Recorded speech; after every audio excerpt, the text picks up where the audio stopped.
Cuando se saborea un grano de sal,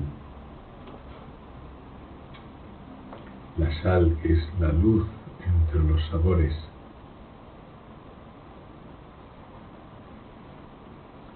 ocurre un hecho extraordinario.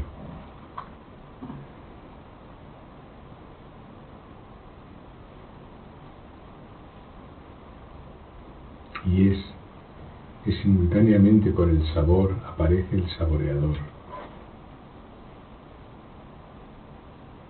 El sabor es algo tangible, material, es una sensación.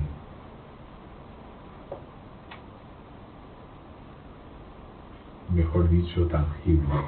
Material es la sal. El sabor es detectable por el sentido. Se detecta el sabor salado. El saboreador, sin embargo, que es el elemento fundamental, en cuyo seno el sabor se expande, el sabor no es detectable por el sentido. El sabor es el sentido, el sentidor. Y no es ni material ni sentido. No hay modo de saborear al sabor. Digo, no hay modo de saborear al saboreador, perdón.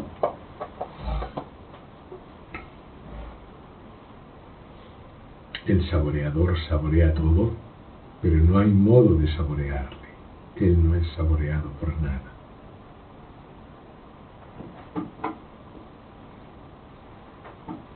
El hecho es que el saboreador mismo no estaba expresado o manifestado. Yacía totalmente un solo uno, sin distinción con lo que llamamos el sentido del gusto.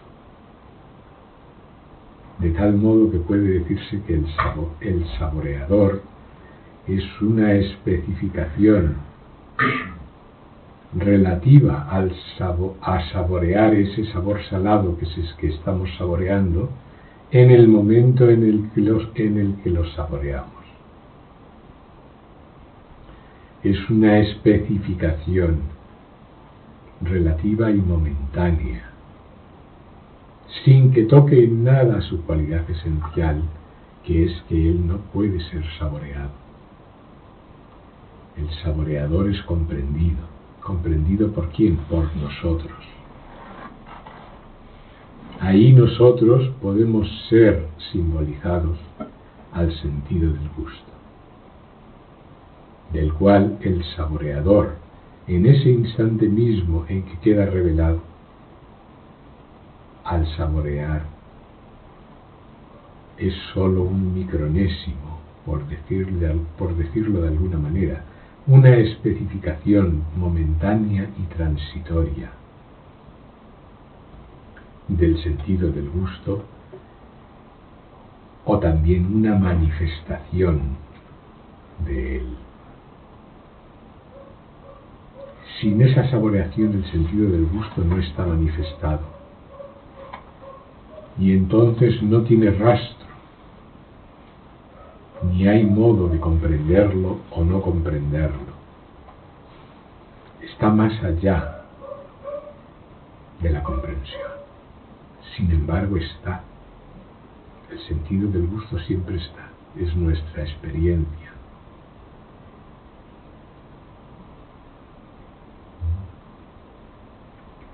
Igualmente con este estado de nacimiento, que es simplemente un sabor, el sabor cuerpo,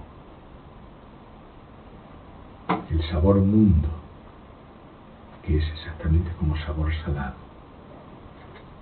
En el momento en que el estado de nacimiento apareció, que es como depositar un grano de sal, el saboreador de este estado de nacimiento, que es el espíritu interno,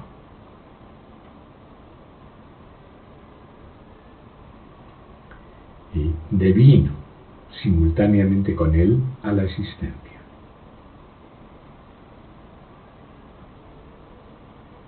este espíritu interno, este saboreador en nosotros del estado de nacimiento, es una especificación transitoria, lo que dure el estado de nacimiento del supremo espíritu, por decirlo de alguna manera, del estado absoluto detrás de todo, de lo que nosotros somos en realidad.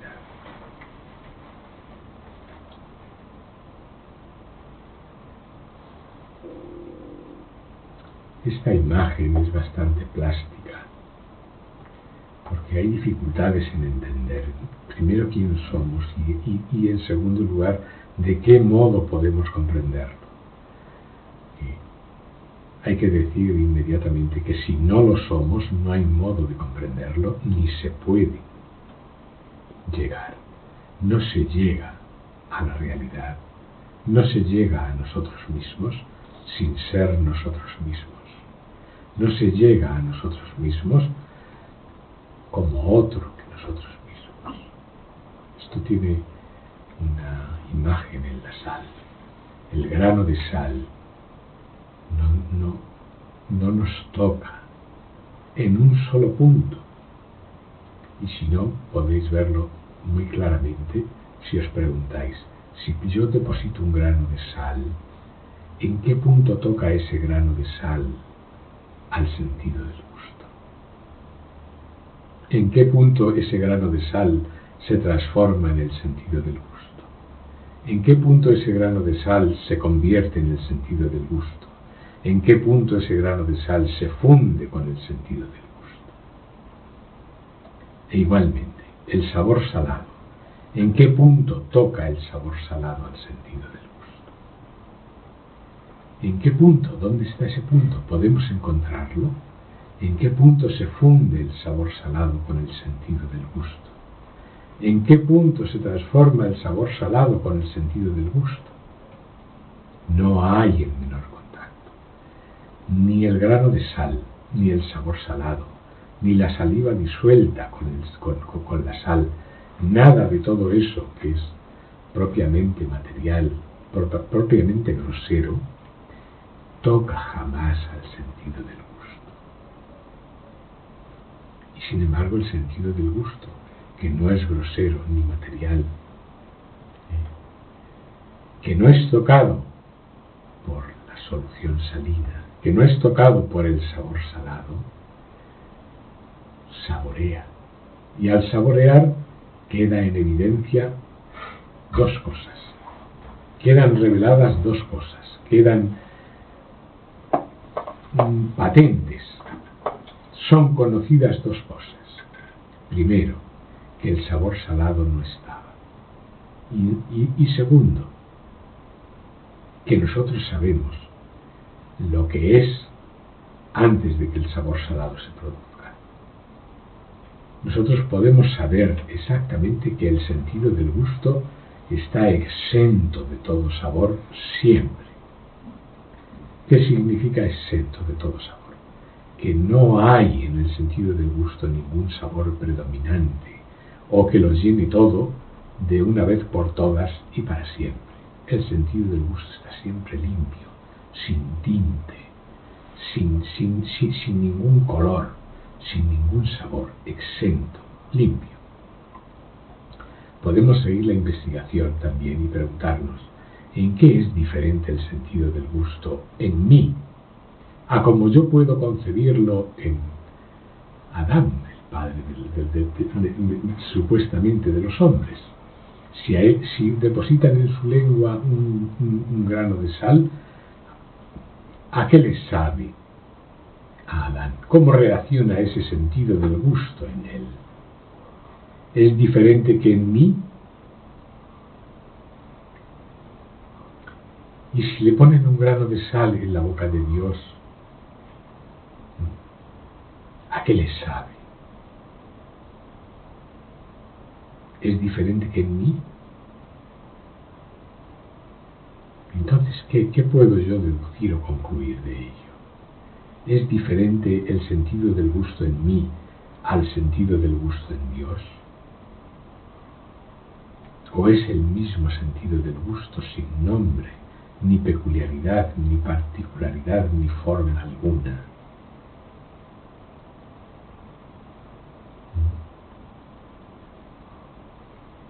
Entonces, como hemos dicho, al saborear, dos cosas ocurren. El sentido del gusto está en estado de reposo, idéntico a sí mismo. Lo que dura es el tiempo del sabor, la saboreación. El sentido del gusto no. El sentido del gusto no es afectado por el tiempo. Lo que ocupa un espacio es la sensación salado. El sentido del gusto no ocupa ningún espacio, no está sujeto al espacio. El sentido del gusto es más allá del tiempo y del espacio, y sin embargo es nosotros.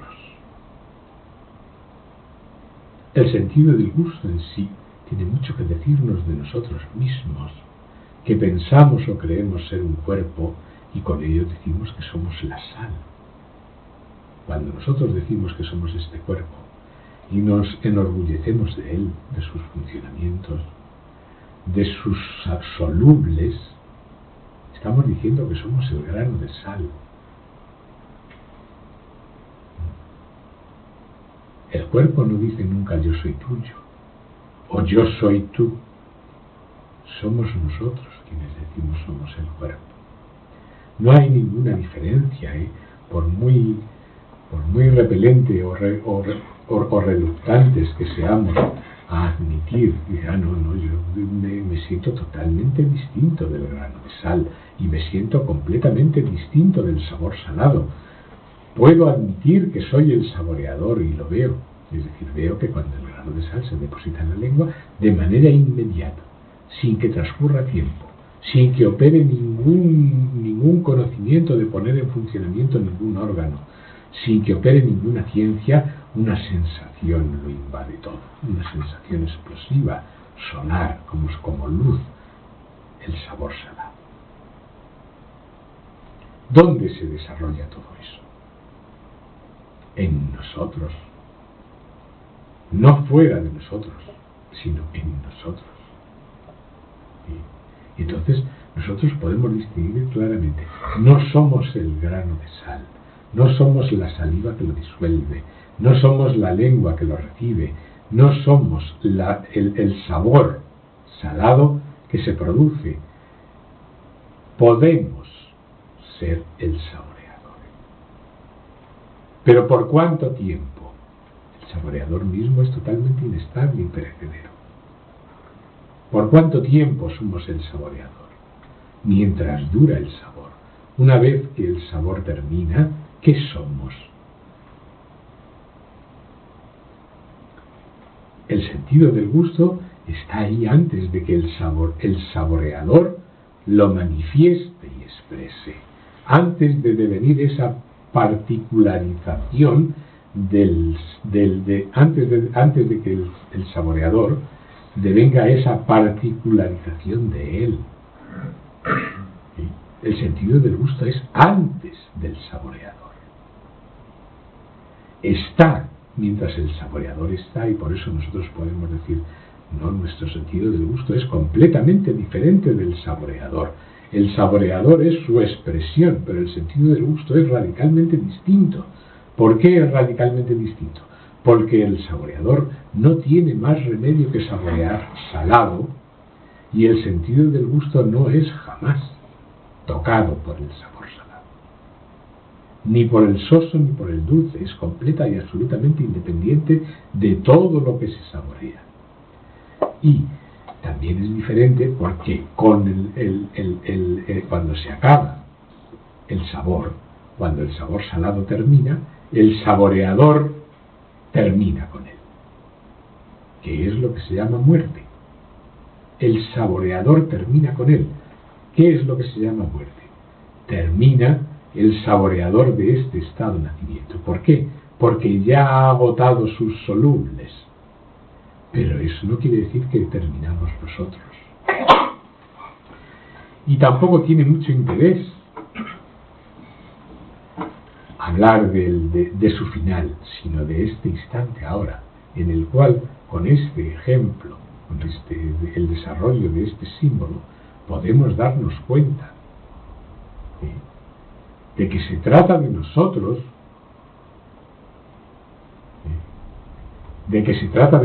toda esta ciencia espiritual, que es una ciencia porque es rigurosa, no es una fantasía, no estamos fantaseando. Saborear salado, saborear dulce, saborear, es una operación que se hace continua e incesantemente. Y sin embargo, seguimos poco el hilo, o nada, nos quedamos en la sensación. Qué sensación tan placentera, que no se acabe nunca, cuando sabemos con toda certeza que esa sensación no estaba. Que esa sensación es semejante a saborear un micronésimo de sal, que va a desaparecer, y con ella también el saboreador de ella, pero eso no nos afecta. Por eso decíamos el miércoles, y se insiste hoy, en que lo fundamental en toda ciencia espiritual es uno mismo, que es uno mismo el que se tiene que coger a sí mismo, como dice el dicho, por los cuernos, con toda la fuerza y con todo el poder del que sea capaz, y decir, se trata de mí. No se trata de que yo lea libros, no se trata de que yo me vista con las vestiduras de otros, no se trata que a mí me digan todo lo que tengo que saber.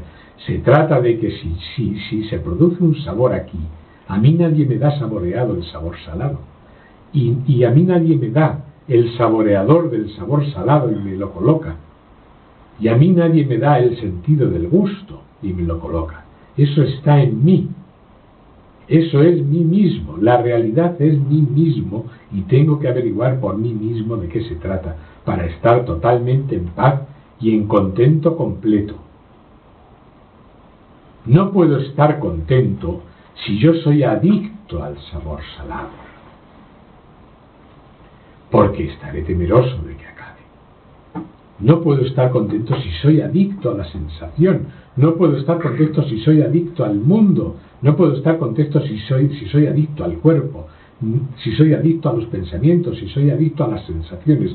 No puedo estar contento nunca, jamás, porque lo quiera yo o no lo quiera, yo sé que eso termina. Y al saber que eso termina, sé dos cosas: que eso no estaba y que va a volver a no estar. Y al mismo tiempo que no se trata de mí, porque si sé que no estaba, es que sé que yo sí estaba. Y no me lo puedo negar por más que quiera. Es de lógica absoluta e irrefutable. Si yo sé que este mundo no estaba, es que sé que yo sí estaba, porque si no, ¿quién ha presenciado? ¿Quién ha sentido la primera saboreación? ¿Quién ha sentido la primera saboreación? Ella a mí. Me ha sentido a mí la primera saboreación, la primera sensación a vida, la primera sensación tenida, sea de la naturaleza que sea. ¿Me ha sentido ella a mí o estaba yo ahí ya para sentirla? Ese es el modo de pensar correcto. Este mundo me ha sentido a mí, me está sintiendo él a mí, o estoy sintiéndole yo. ¿Y qué ocurre mientras le siento? Lo que ocurre mientras le siento es que un infinitésimo micronesimal de mí mismo está deviniendo el sentidor de este mundo. ¿Y qué es este mundo? El estado de vigilia, y el estado de sueño con sueños, y el sueño profundo. Eso es este mundo, eso está siendo sentido, y al ser sentido revela esas dos cosas: que no estaba, y que yo, que sé que ello no estaba, sí que estaba. Por supuesto, no estaba en forma de cuerpo porque yo no soy el cuerpo, ni estaba en forma de mente porque yo no soy la mente, ni estaba en forma de sensación porque no soy la sensación, ni estaba en forma de vigilia porque no soy la vigilia, ni estaba en forma de sueño con sueños porque no soy el sueño con sueños, ni estaba en forma de sueño profundo porque no soy el sueño profundo, ni estaba en forma de conocimiento. de que esto no estaba, porque yo no soy el conocimiento. Pero por supuesto estaba. Ahora, si espero encontrarme a mí mismo en ese antes, con este aspecto que veo en el espejo, pues la demencia es mía. Es mi responsabilidad no seguir los lineamientos del pensamiento correcto, del cálculo matemático exacto, para darme cuenta de que no es posible que mi naturaleza real sea idéntica a un cuerpo que precede al cuerpo. Eso no es posible. No es posible que mi naturaleza real sea algo semejante a un universo que precede al universo. No es posible. Lo que está antes de que el universo aparezca no es semejante al universo. Ni de semejante, ni tiene símil ni no símil con él ninguno. Es como pretender que el sabor salado se parece a mí, o que el sabor salado es mi cuerpo. Es como pretender, como he dicho antes, que la sal es mi cuerpo, o que se parece a mí, o que es mi símil. No hay la menor paridad, no hay la menor semejanza, no hay la menor modeleidad en ningún objeto que pueda reflejar lo que mi naturaleza real es, porque es antes de que todos aparezcan y todos están siendo experimentados, que es como decir exactamente saboreados. Lo que está siendo saboreado no es mí mismo, eso es real, no hay que darle más vueltas.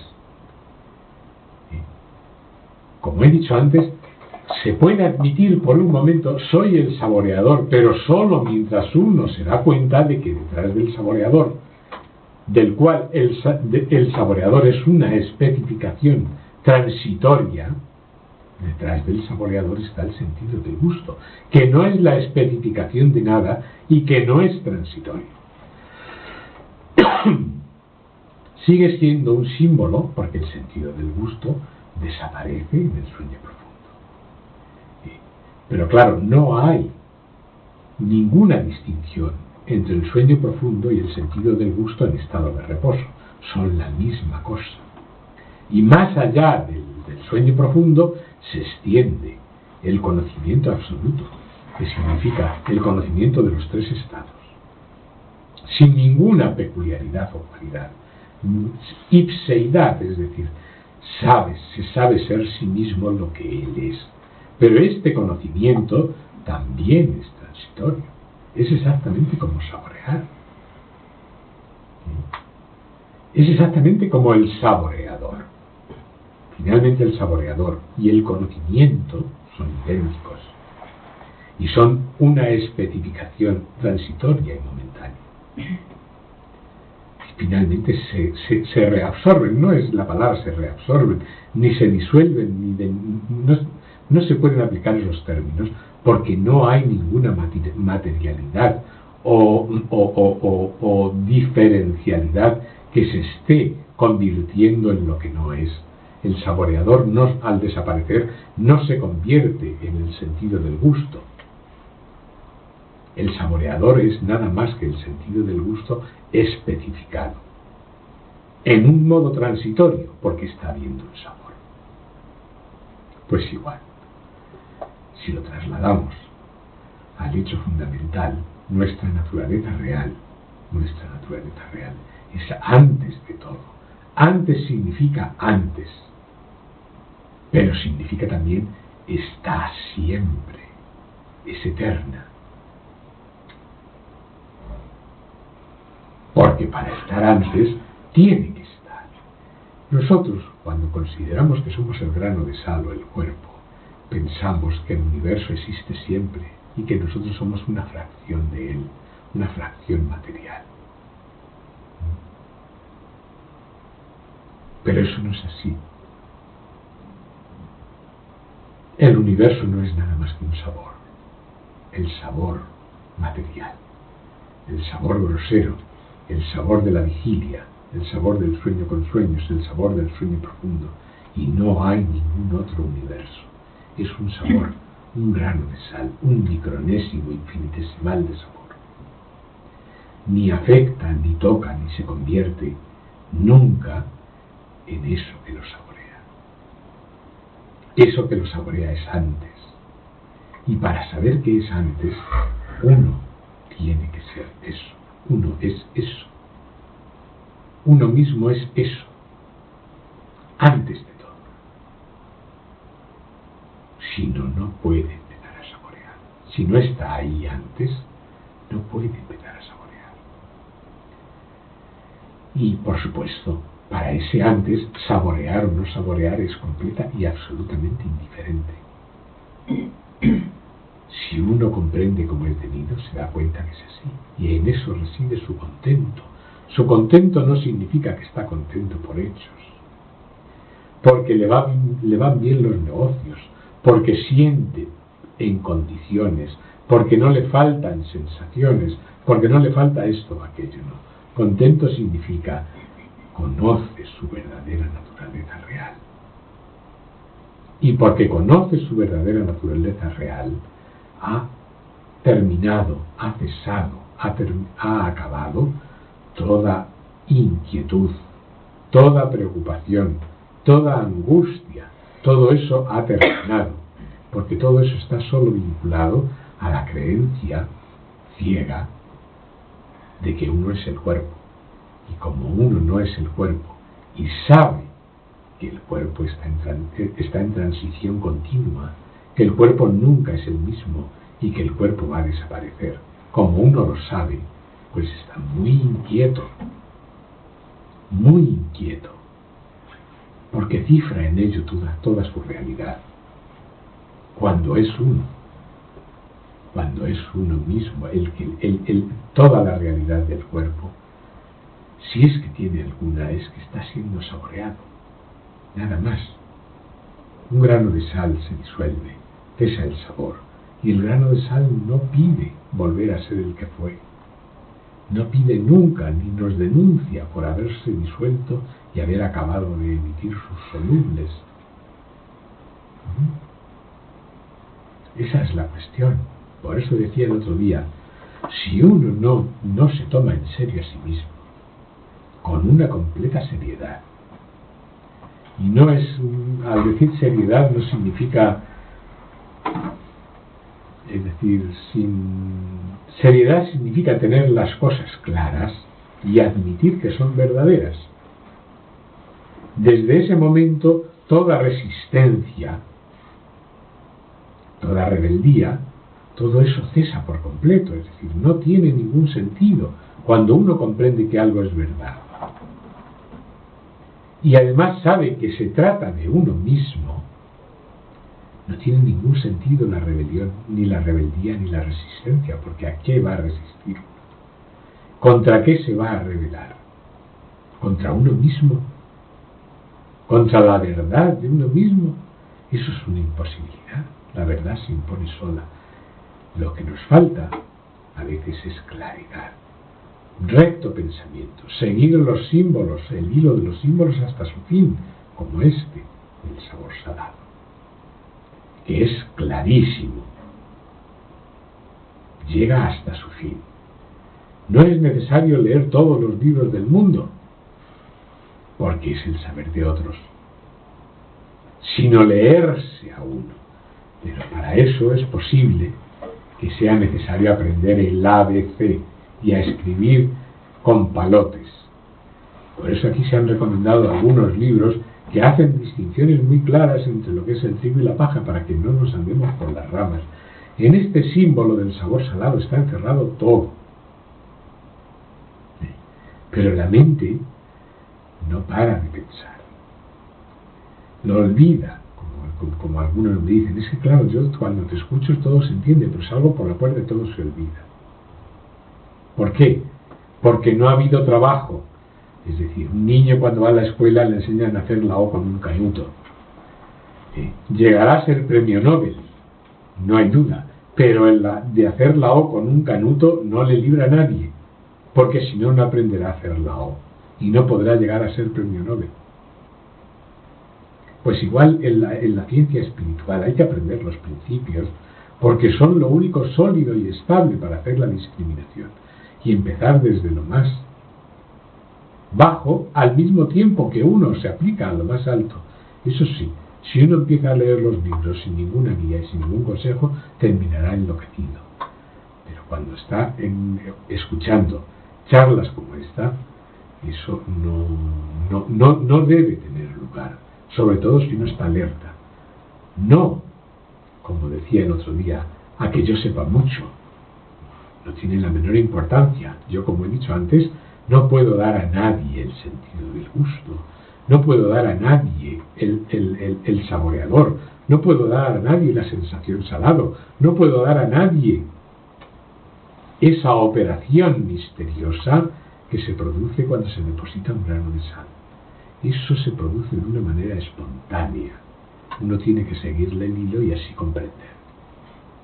Eso no puedo dárselo a nadie. En todo caso, puedo seguir sus pasos, un poco como se ha hecho, para poner de manifiesto aspectos que quizás no se tengan en cuenta y así llegar a donde se pretende, a la fuente, al origen. El origen es uno mismo. Podemos, como he dicho, preguntar la edad del sabor. ¿Cuánto dura el sabor? ¿1 minuto? ¿2 minutos? ¿3 minutos? Bueno, ¿cuánto dura el estado de nacimiento? ¿1 año? ¿2 años? ¿50 años? ¿80 años? ¿Cuánto dura el sentido del gusto? El sentido del gusto no ha entrado en el tiempo. Para poder saborear, el sentido del gusto tiene que estar ahí antes de que el sabor se produzca. Y no me cansaré nunca de repetirlo. Tiene que estar ahí antes. ¿Sí? Y si uno se reconoce a sí mismo, y para eso no necesita ser humilde ni engreído, sino simplemente llano, completamente abierto, porque eso es lo más abierto. La naturaleza real de uno es lo más abierto y lo más simple, lo que no tiene ninguna dificultad, porque es de comprensión y apercepción y realización inmediata. Es uno mismo.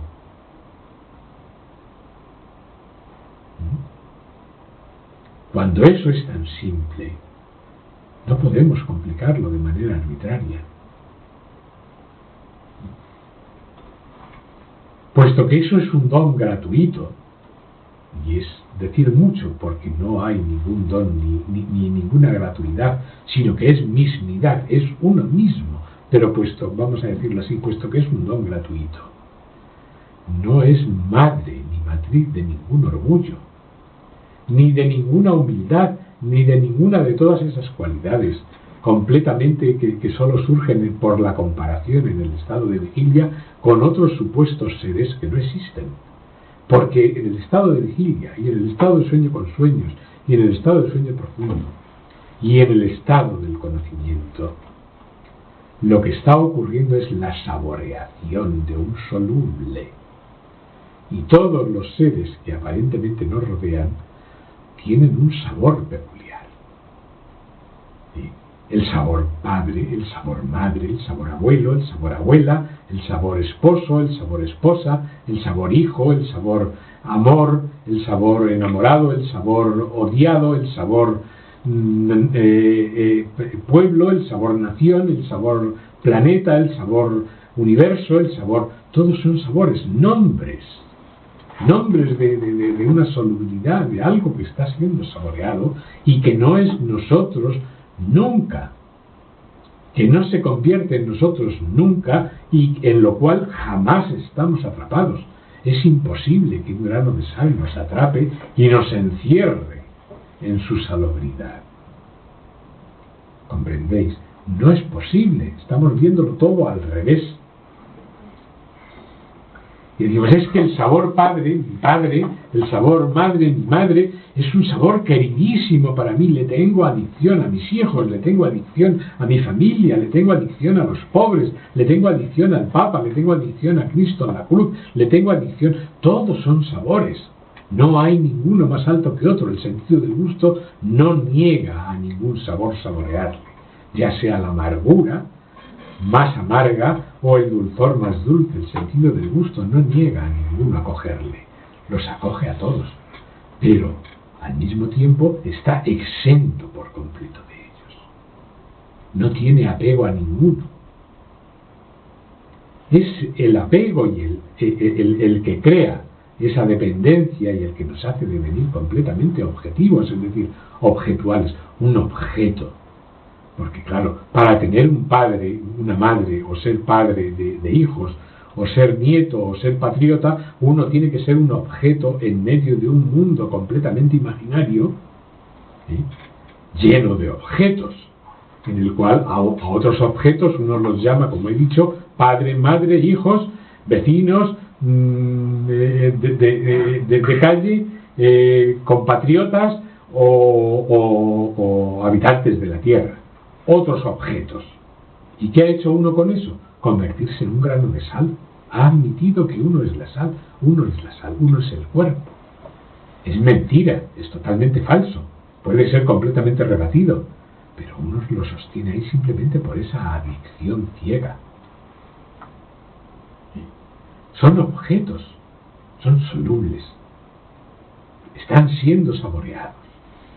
Para ser saboreados, el sentido del gusto, nosotros, la realidad, tenemos que estar ahí antes. No se puede sentir nada, ni por padres, ni por esposo, ni por esposa, ni por hijos, ni por el rey, ni por la nación. No se puede sentir nada si uno no está ahí antes. ¿Sí? Esa es la cosa que hay que comprender.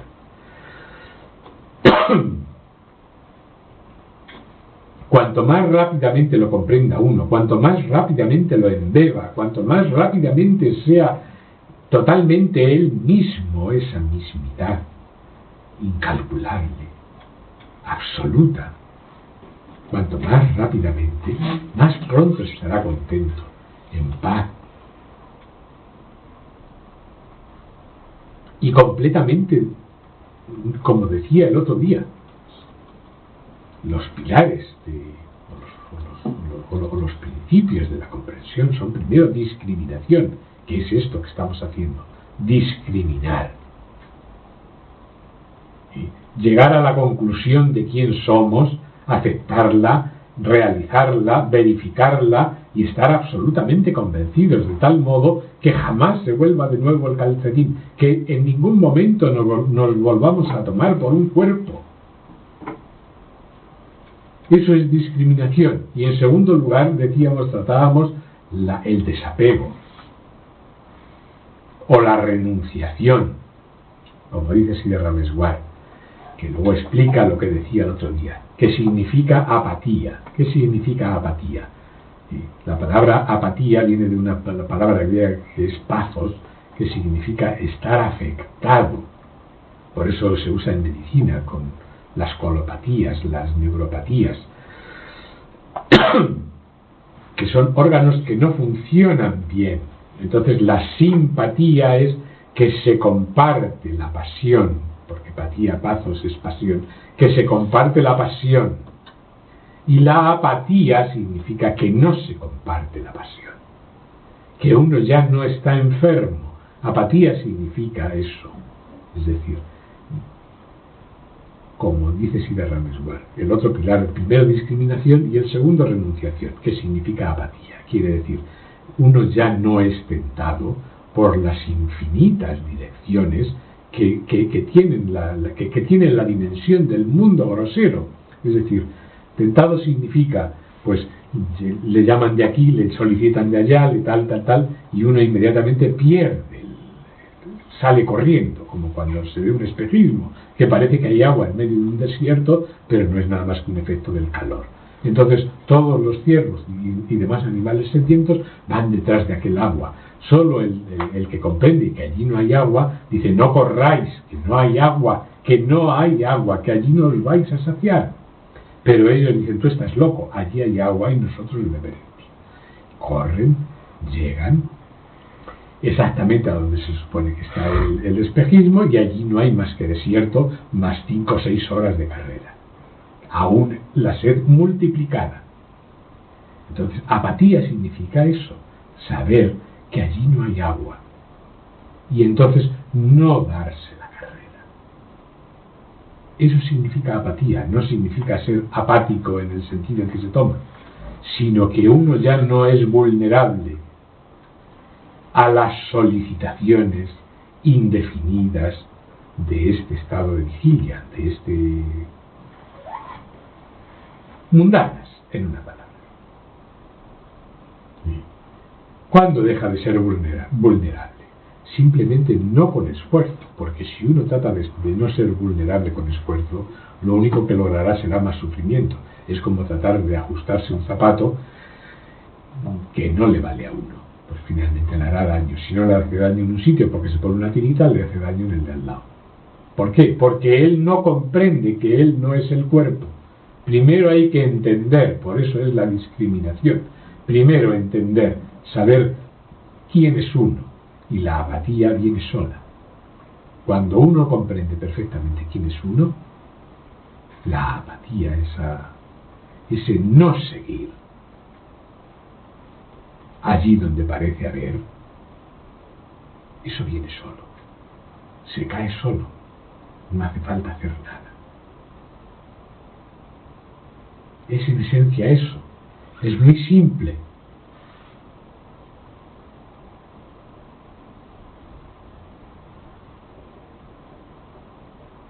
Como he dicho antes, descendiendo un poco de este nivel, la mente es muy dura, es como el hierro. El hierro en una fragua hay que calentarlo previamente al rojo para poder trabajarlo. Uno no dobla un hierro de un cierto grosor así por las manos, ni con un martillo, ni como quiera que sea. No puede. Hay que calentarlo al rojo. Pues igual le pasa a la mente. Hay que calentarla al rojo. Y la manera de calentarla al rojo es el trabajo. Primero querer. Porque si uno comprende que se trata de uno mismo, querrá. Y luego el trabajo. La insistencia, como decía Nisargadatta Maharaj. Yo practico, sí, el yoga. Toda mi vida, de la insistencia, del martillar una y otra vez sobre el hierro incandescente. Porque si no, la mente sigue sus derroteros, mintiendo, y su mentira es tan fascinante que uno la cree. Y sigue por esos caminitos por donde ha ido siempre, ya que ha hecho surco, buscando ese alivio completamente ficticio. Como he dicho, el sentido del gusto no niega a coger ninguna sensación, ningún sabor, no le niega el sabor amargo. Dios no, a ti no te saboreo porque es que cualquiera te soporta, a ninguno. El saboreador del estado de nacimiento no niega a ningún sabor saborearlo. Todos los sabores, sin excepción, revelan lo mismo. Eso es lo que uno tiene que aprender y practicarlo todo el día hasta que deviene un hábito por encima de todos los hábitos, y eso es la vigilancia. La vigilancia es eso.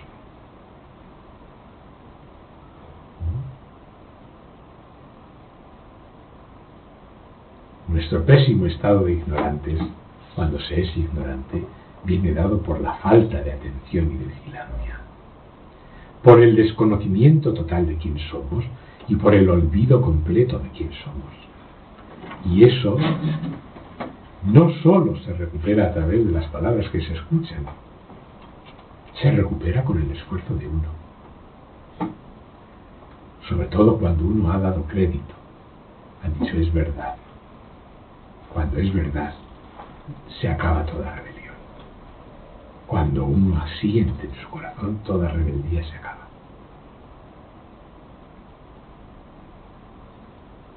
Y entonces empieza un trabajo que va mucho más deprisa que el trabajo que hay mientras hay rebeldía. Que también se puede trabajar mientras hay rebelión, porque claro, a la mente no le gusta escuchar ciertas cosas. ¿Por qué? Porque es adicta.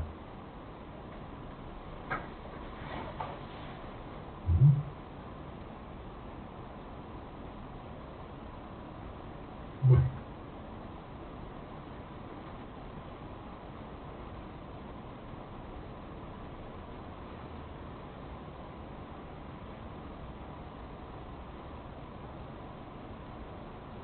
Muy bien.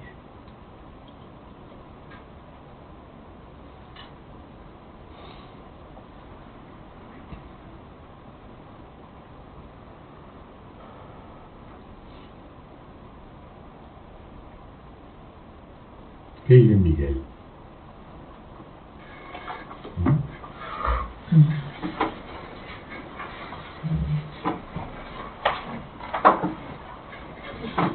Sí, la O con un canuto. Sí. Los libros de René Guénon muy buenos. Eso es hacer la O con un canuto. Que no, es que a mí me gusta más si de Ramesguard, sí, sí. Eso crees. Es como te han dicho antes con la guitarra. Es como uno que dice, yo quiero tocar la guitarra. Toma, tócala. Pero no se dice, bueno, pues ahí tienes el solfeo, aprende. Y dice, el solfeo. No podemos tocar a la guitarra nunca. ¿Comprendes?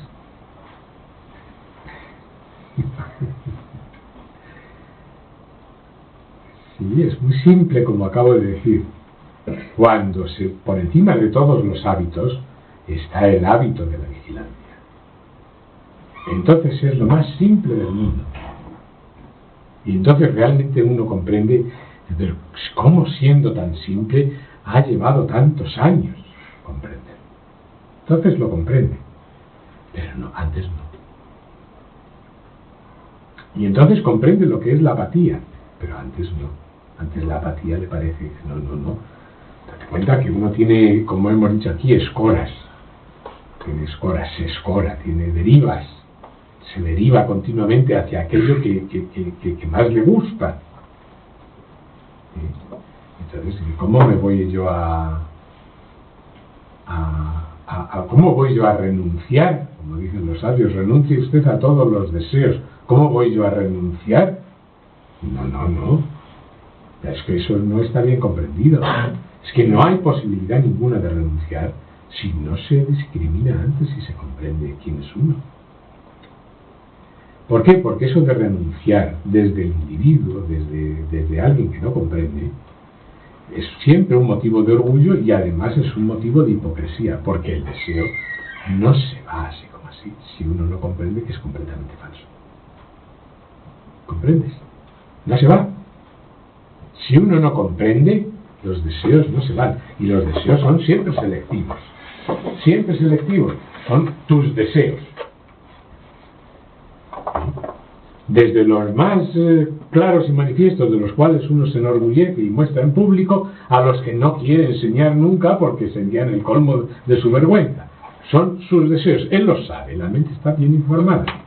No hace falta que se haga otra alusión. Entonces eso no puede perder su poder sobre ti si tú no sabes quién eres. Es imposible, porque están ahí precisamente porque tú no sabes quién eres. Nada más. Es muy sencillo renunciar a aquello a lo cual uno no le tiene adicción. ¿Verdad? Es muy sencillo. Cuando no tienes adicción es muy fácil. Uy, yo me paso años sin probar el vino y no me pasa nada. Y si lo emborracho. ¿Verdad? Seguro que no es de la misma opinión. Pues es igual. Entonces, solo. Si uno ha escuchado la primera parte de la charla, es siempre la misma. Bien, bueno.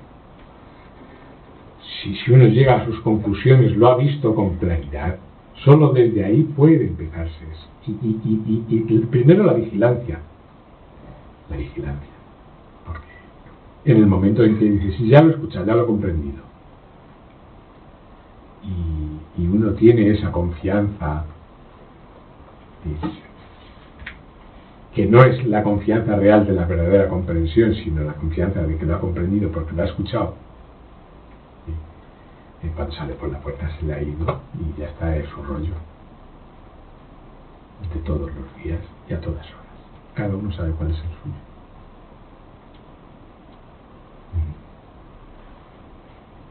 O los, como dice decía Ramírez Guard, los 10 órganos de los sentidos, 5 de percepción y 5 de acción, son 10 fuerzas que actúan en direcciones contrarias y además contrapuestas. Es muy difícil dar placer a la vista, al oído, al olfato, al tacto y al gusto al mismo tiempo. Entonces, y andar, agarrar, como se dice, hablar y escuchar y demás, estar en el retrete para hacer sus necesidades y todo. Y a todos es muy difícil darles eso, es una jauría.